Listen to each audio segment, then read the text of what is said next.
welcome back to my channel. It's me, Ayame Ben. For today's video is another audio na naman ang ating i-share. But kung paulit-ulit ko pong sinasabi sa inyo, huwag kayong magsasawa. Disclaimer lang, tuwing mag-share ako ng mga bagong app, audio man yan, live streaming man yan, sabihin pag-aaral po tayo dahil ang share ko lang po ay based lang po sa aking kaalaman. Ito nga i-share ko ay hindi pa po siya nalalanch. So, ano pa lang siya, for testing pa lang siya. Kaya pag nag-update po siya, yung mga tasking nyo, ay magre-reset lang yan sa zero. Kaya kung ako sa inyo, explore nyo muna si apps.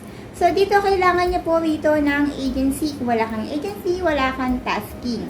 Ito ang sinasabi ko ay si Miso app. Uulitin ko lang po, for testing pa lang ito.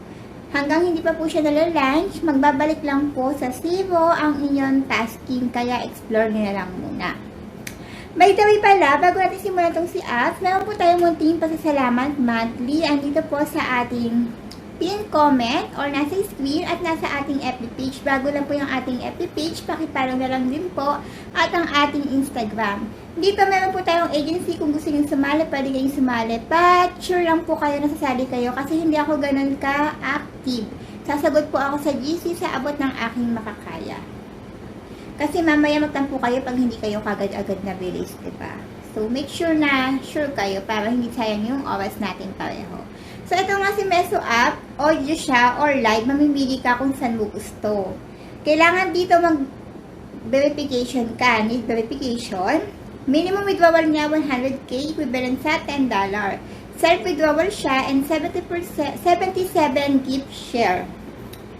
So, 5k points for newbie. After ng 7 days, magiging 500 per hour. So, ilalagay ko sa pin comment yung agent name at ang pagiging host. Ulitin ko lang po, for testing pa lang to. So, hindi pa nalalanch, kaya, ayun.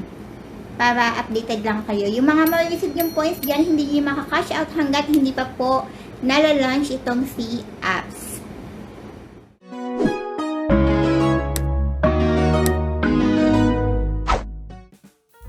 So, ulitin ko, for beta testing pa lang to. So, yung makukuha nyong coins, hindi nyo po makukuha yan hanggat hindi pa siya nag-update at nalalanch.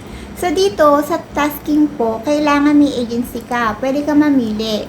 Pwede kang mag-video or audio or video. Yun ang pwede mong piliin. So, per hour, ang ma-receive mo is 500 per hour. Sa 2 hours, so magiging 1k siya. Per hour po yan. So, kung gusto mong tumaas po yung points mo, kailangan mong ma-reach ng 24,000 points para maging 600 per hour ka. So, ulitin ko, for beta testing lang po to ha. Yung mga nare-receive mo diyang coins, hindi mo pa yan makukuha hanggang hindi pa siya na-update. So, minimum withdrawal naman po dito. Antay na lang po ang update dito sa apps. Sinashare ko lang sa inyo. So, dito naman, kay Meso, meron naman silang requirements pag nag-cash out ka. Ito. Sa points, kailangan maka-receive ka ng 100k. Yun ang minimum withdrawal. Tapos, kailangan daw dito, within the last 7 days, kailangan maka-invite ka ng 30 invited verified user para maka-withdraw ka dito. So, ayun ang kanilang requirements. Kailangan mo ng 30 verified user para ma-unlock mo tong cash out. So, ayan. Share ko lang sa inyo para maging aware po kayo.